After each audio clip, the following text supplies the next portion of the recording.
تو وہ ابو جہل کو ڈھونڈتے ہوئے مکہ میں کعبہ کے صحن کے قریب پہنچ گئے۔ اس وقت ابو جہل اپنے دوستوں اور فرینڈز کے ساتھ وہاں بیٹھا ہوا تھا۔ حضرت حمزہ آئے اور اپنا جو بوئنگ ایرو کا جو کمان ہوتی ہے اس کو زور سے اس کے کندھے اور چہرے کے پاس مارا کہ تم نے کیسے میرے بھتیجے کی انسلٹ کی، جو وہ کہتا ہے وہی میں کہتا ہوں، جو اس کا دین ہے وہی میرا دین ہے۔ ابھی حضرت حمزہ رضی اللہ عنہ نے رسول اللہ صلی اللہ علیہ وسلم کی زبان سے مکمل پیغام سنا بھی نہیں تھا، لیکن محبت میں، جس کو آپ کہتے ہیں فیملی ایلیجنس، بھتیجے کی محبت میں، ابو جہل سے کہا کہ جو وہ کہتا ہے وہی میں کہتا ہوں، جو اس کا دین ہے وہی میرا دین ہے۔ اور اس پر انہوں نے بہت غصے کا اظہار کیا ابو جہل کے ساتھ۔ ابو جہل کے فرینڈز یہ دیکھ کر کھڑے ہو گئے، لیکن ابو جہل نے اپنے فرینڈز کو روک دیا اور کہا کہ پلیز لیو حمزہ الون، میں نے واقعی اس کے بھتیجے کی بہت انسلٹ کی تھی۔ اس کے بعد حضرت حمزہ رضی اللہ عنہ رسول اللہ صلی اللہ علیہ وسلم کے پاس آئے اور الحمدللہ اللہ کے رسول کی زبان مبارک سے یہ پیغام سن کر وہ مسلمان ہو گئے۔ حضرت حمزہ رضی اللہ عنہ کے مسلمان ہونے سے یہ بات ضرور پرومیننٹ ہو گئی کہ آپ کی ایک بہت بڑی سپورٹ جو ہے وہ اب مکہ میں موجود ہے، اس لیے کہ یہ بہت اسٹرانگ، بہت بہادر، بہت کریجیس انسان تھے، جنگوں میں شرکت کرتے تھے، واریر کے طور پر ہوتے تھے، اور کسی کی ہمت اور مجال نہیں ہوتی تھی کہ ان کے سامنے زیادہ اپنے آپ کو اکڑ کے ساتھ کھڑا کر سکے۔ کچھ وقت گزرا کہ مسلمانوں کو ذرا سٹیبل حالات ملے، رسول اللہ صلی اللہ علیہ وسلم کے لیے مشکلات نہیں ہوئیں۔ پھر قریش کے لیڈرز نے جب یہ فلو دیکھا کہ آہستہ آہستہ لوگ مسلمان ہو رہے ہیں، وہ آپ کے چچا ابو طالب کے پاس آئے اور ان سے کہا کہ جا کر اپنے بھتیجے سے کہیے کہ جو بھی ہے، جو بھی کرنا چاہتا ہے خاموشی سے کرتا رہے، ہم کچھ نہیں کہیں گے، لیکن ہمارے آئیڈلز کو کچھ نہیں کہے۔ ابو طالب جو تھے وہ اس پر خاموش رہے۔ تھوڑے دن کے بعد پھر قریش کے لیڈرز ابو طالب کے پاس آئے اور اب کی دفعہ انہوں نے کہا کہ دیکھیں، آپ اور آپ کے بھتیجے کے ساتھ اب ہم جنگ شروع کر دیں گے، لڑائی شروع کر دیں گے، اگر آپ کا بھتیجا اس سب کو کرنے سے باز نہیں آیا جو وہ کرتا ہے، ہمارے آئیڈلز کو برا بھلا کہتا ہے۔ اب یہ سن کر ابو طالب پریشان ہو گئے، اس لیے کہ وہ نہیں چاہتے تھے کہ انڈر ہز نوز ان کا قبیلہ آپس میں سول وار شروع کر دے۔ یہ اس واقعے کے بعد وہ رسول اللہ صلی اللہ علیہ وسلم کے پاس آئے اور اللہ کے رسول صلی اللہ علیہ وسلم سے کہا کہ دیکھو، مجھ پر اتنا بوجھ ڈالو جتنا میں برداشت کر سکتا ہوں۔ یہ تمہارا دین اس طرح سے آگے پہنچانا، یہ اب آپس میں کمیونٹی میں ڈسٹربنس کریٹ کر رہا ہے۔ رسول اللہ صلی اللہ علیہ وسلم کو محسوس ہوا کہ جیسے اب ان کے چچا ان کا ساتھ چھوڑ جائیں گے جو اب تک انہوں نے ان کو سپورٹ دی ہے۔ لیکن اللہ کے رسول صلی اللہ علیہ وسلم نے دین پر استقامت اختیار کی۔ 3 سال ہو گئے تھے، قرآن نازل ہو رہا تھا، اللہ کا کلام آپ اپنے قلب پر نازل ہوتا ہوا نہ صرف محسوس کرتے تھے، نہ صرف آپ کو یاد رہتا تھا، نہ صرف آپ رب کے حضور نمازیں پڑھتے تھے، بلکہ الحمدللہ صحابہ کو سکھاتے تھے، صحابہ کے ساتھ مل کر نمازیں پڑھا کرتے تھے۔ 3 سال کا عرصہ کافی ہوتا ہے استقامت اختیار کرنے کے لیے۔ We have a rule and we have a principle from Sira at this point۔ 3 سال تک رسول اللہ صلی اللہ علیہ وسلم کے اندر کسی قسم کا شک شبہ نہیں تھا۔ جو غار حرا میں ہلکا سا ڈاؤٹ ہوا تھا، جو غار حرا سے حضرت خدیجہ رضی اللہ عنہا کے پاس آنے تک شک ہوا تھا، جو شک ہوا تھا جب ایک سلسلہ وحی کا رک گیا تھا، اب بائی دا ٹائم جب 3 سال گزر گئے، آپ صلی اللہ علیہ وسلم کو بھرپور کنوکشن تھا کہ جو اللہ کا پیغام آ رہا ہے وہ ہی حق ہے۔ ہمارے لیے بھی سبق ہے۔ اگر ہم 3 سال سے قرآن سے جڑے ہیں،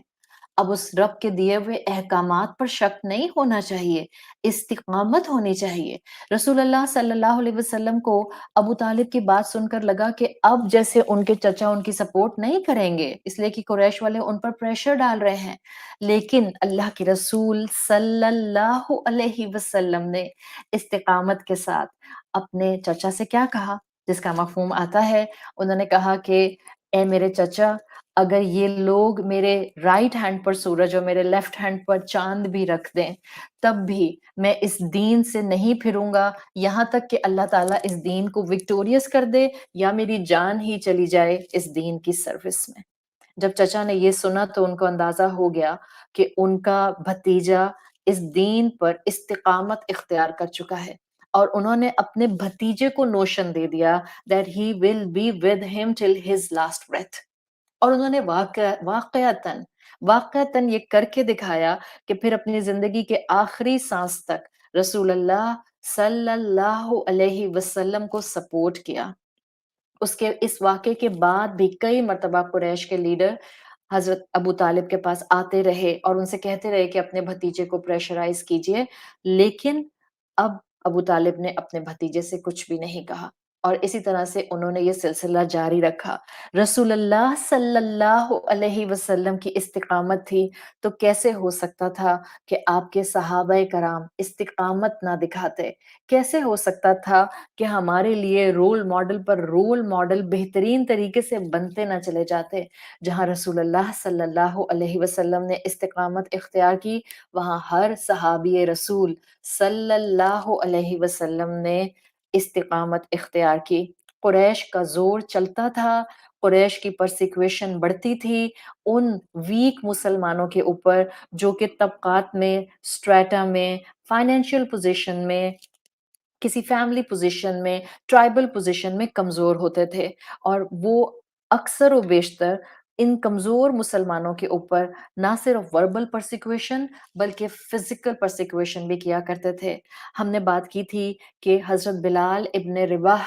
حضرت ابو بکر صدیق رضی اللہ عنہ کی دعوت کے اوپر، اس انسینٹیو پر مسلمان ہونے کی طرف بڑھے تھے۔ جیسے اسلام اور مسلمان اور پیغام رسول صلی اللہ علیہ وسلم بڑھتا گیا، جیسے جیسے استقامت محمد صلی اللہ علیہ وسلم بڑھتی گئی، ویسے ویسے اور جو ساتھ آپ کے صحابہ تھے ان میں بھی ہمت آتی گئی۔ حضرت بلال رضی اللہ عنہ اور ان جیسے وہ غلام جو رسول اللہ کے پیغام پر لبیک کہہ چکے تھے، ان کے مالک جو کہ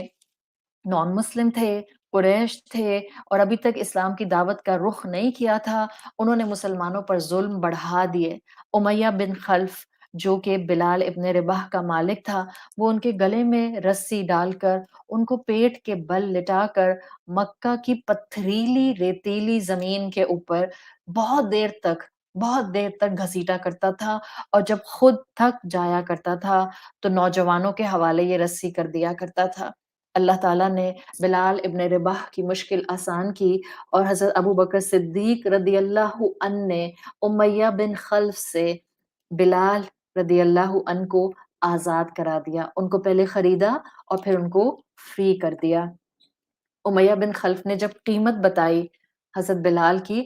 حضرت ابو بکر نے ادا کر دی، اور امیہ بن خلف کو حیرت ہوئی کہ اتنے کمزور غلام کے لیے اتنی بھاری بھرکم قیمت ادا کر رہے ہیں۔ وہ جانتا نہیں تھا کہ حضرت ابو بکر اصل میں جو قیمت ادا کر رہے ہیں وہی تو اصل ویلتھ ہے، جو کہ ان کی اپنی ہے، جو کہ جمع ہو رہی ہے، جو آخرت کی کرنسی بن رہی ہے، جو ان کے کام آئے گی۔ تو یہ وہ سلسلہ تھا، یہ وہ ٹائم پیریڈ تھا جہاں رسول اللہ صلی اللہ علیہ وسلم کا محبتوں کا امتحان ہوا، خاندان کا امتحان ہوا، تو اللہ کے رسول کے صحابہ کا بھی ہر طرح سے امتحان لیا گیا، لیکن انہوں نے استقامت شو کی۔ ہمارے لیے آج کے اس لیسن سے سبق یہ ہے کہ جہاں ہمارے رسول صلی اللہ علیہ وسلم نے اپنی زندگی کے ہر دور میں اسلام کو سمجھنے کے بعد یقین کی دولت کو سمیٹا ہے،